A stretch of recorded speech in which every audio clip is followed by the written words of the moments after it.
some Gareth Emery music.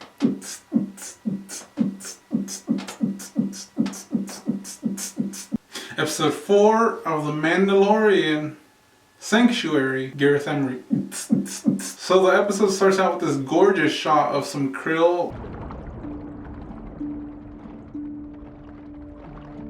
Kind of reminds me of the color scheme from Avatar, the Na'vi, and how like all the creatures there are like teal and bluish. They look beautiful. It's some villagers harvesting some krill for their food. It's very peaceful, but right off the bat it kind of seems a little too peaceful because it just, something about it, you know, at least this the ambience that I got from it, it just felt like something was gonna happen.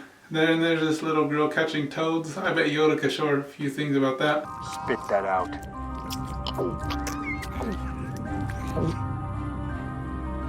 And then you hear this big rumble, you hear a boom, and then the people are like, oh shit, what's going on? And then lo and behold, there's some raiders who come in and basically raid all their food and take it away. We don't find out what the rumble is, but it's foreshadowing that something bigger is in the woods. And then boom, title card. I thought it was kind of cool that even though they're a village, they still have droids there. So like there's technology everywhere. Even in the most remote parts of the galaxy, there's still droids there. So droids are everywhere. Maybe Elon Musk will get on that. We all can have droids. And then also, there's something against droids. Droids really get the shit end of the stick everywhere.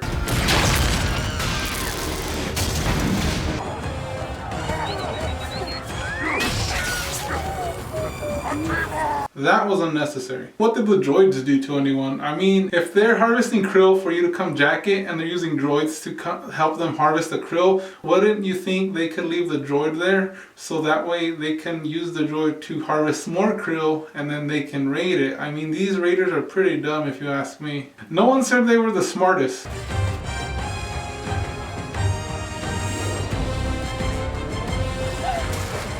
It's the old hide under the pond and cover yourself with a hat trick. They've done studies, you know. 60% of the time, it works every time. That doesn't make sense. Welcome to life on Sorgan, kid. Or as I like to call this planet, Naboo Light. So then it cuts to our heroes, Mandy and Baby Yoda, and they're cruising along. Curious little Baby Yoda is messing around, touching things, flipping knobs, not giving a fuck. He's so adorable and at the same time so gangsta. Nobody tells little Baby Yoda what to do. Baby Yoda's probably like, don't tell me what to do, I'll force choke your ass. So then Mandy goes into town and he tells Baby Yoda to stay, but of course Baby Yoda doesn't stay. He waddles around all cute, he's like. And so then they go into a Mongolian grill.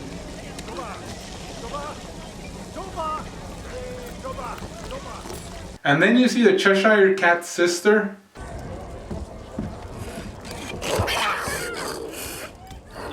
Also, maybe this is the first time they show it, but Mandy's helmet's pretty high tech. It has like thermal vision tracking people. It's kind of like that PS2 game X-Men Wolverine, where Wolverine has that thermal vision and you can track the people's footsteps. It's a deep cut, I get it, but if you get it, you know what I mean.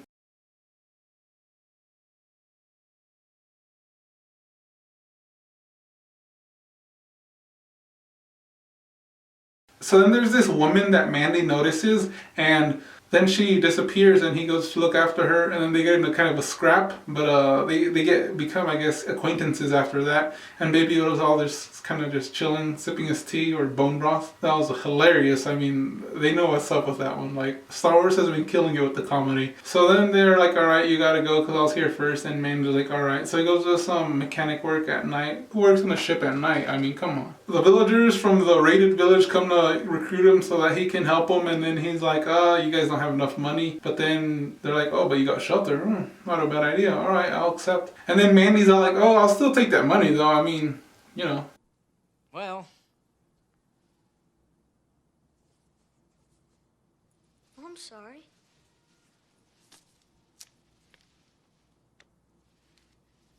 And there's plenty more where that came from. All business. And then he recruits the woman that he got in a scrap with to help him out. So then they go into the village and then all the younglings are with Baby Yoda, you know, like, oh my god, it's a little Baby Yoda. They love him just as much as we do. There's more peeling of the layers of Mandy, you know, kind of fleshing out his character. You can tell he's like rough around the edges, but he wants to have some love. He's been fighting his whole life, so this is kind of a nice respite for Mandy. So I thought it was kind of cool to see him in this different environment. I mean, this could have been his life if he was born elsewhere, you know? I thought this was an interesting scene because he said, the Mandalorians took me in when my parents were killed. So I'm wondering if he is like a native Mandalorian or if he just adopted the culture. So is he not a blood Mandalorian, but he's adopted their ways? I figured it was just the corn dogs I had for lunch. But when I went to the bathroom to relieve myself, a hand came out of my vagina. You can't turn a hoe into a housewife. David, you are not the father. And then he takes off his helmet, but we don't get to see his face. Are they going to take it off later? I mean, we all want to see Pedro Pascal's face. I mean, not like the mountain did it. So then Mandy and his partner go and check out to see, you know, what's going on. They want to find out more, so they go scouting and they see this footprint and it's an ATST. So now we're going to get to see an ATST. So yeah, more fan service. Fuck yeah. So then Mandy's like, we can't fight this, they gotta leave. He's pretty blunt about it, but then he realizes after more thinking about it a bit more, why don't they just train the villagers how to fight? And so then they launch this plan. There's kind of this little montage of showing them how to fight. Swift as the coursing river. Also, where did he get all those guns? So he trains them in the span of a day, apparently, or was it like more than that? Because it seems like from when they went scouting to like the evening, that's when the fight took place. So he taught them how to shoot and stab and build barricades in like 6 hours. I mean, these guys are efficient, like really efficient. I mean, unless it took longer, wow.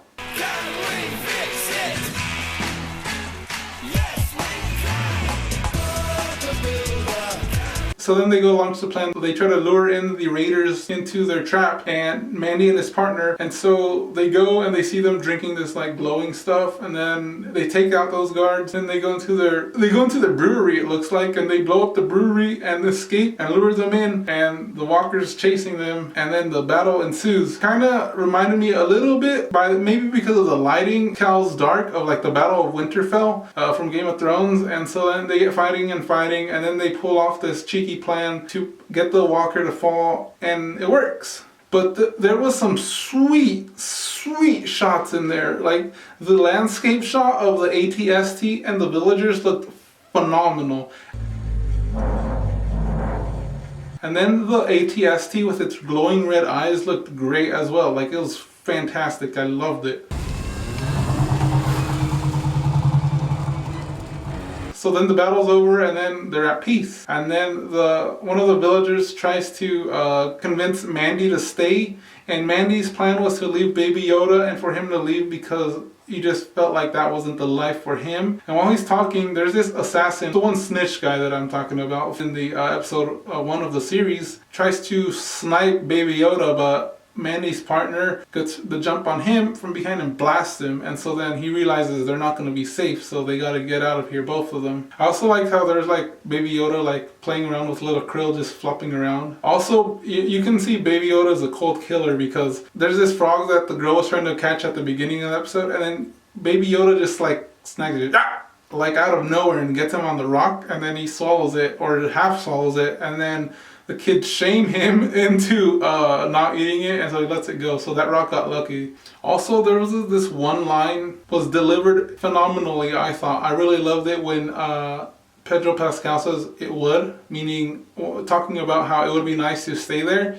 But you can feel the weight behind that line, how he delivers it, because I mean, with the Mandalorian, you can't go with much to work with besides his body language and his voice, his vocal tonality, because you can't see his facial expressions. But that line that he delivered, you could feel like the anguish and like the sadness behind it. But yeah, anyways, I just wanted to touch on that. And then also the chick was trying to take off his helmet, but he's like, nah, I ain't gonna do that. Like he wanted to, but no, he didn't do it. So there's no hand. It's a bittersweet ending because it was fun while it lasted, but they realize they gotta go, and so they pack up and well, they gotta go. And it ends with this shot of Baby Yoda just being sad. You can see him sad at leaving, and I mean that was kind of heartbreaking, honestly. Like poor little Baby Yoda, he just wants some peace, and I mean they all want some peace, really. They just want to live their life. But you know, Mandy taking Baby Yoda and running with him means that they're probably going to be chased for a bit until they find out why the people are coming after Mandy or Baby Yoda and Mandy. And so we'll see what happens next. So this episode was pretty on par with the others. I maybe liked the last one a little bit more just because of like the fan service. I mean, I ain't gonna lie, I love the third episode has so far been my favorite episode.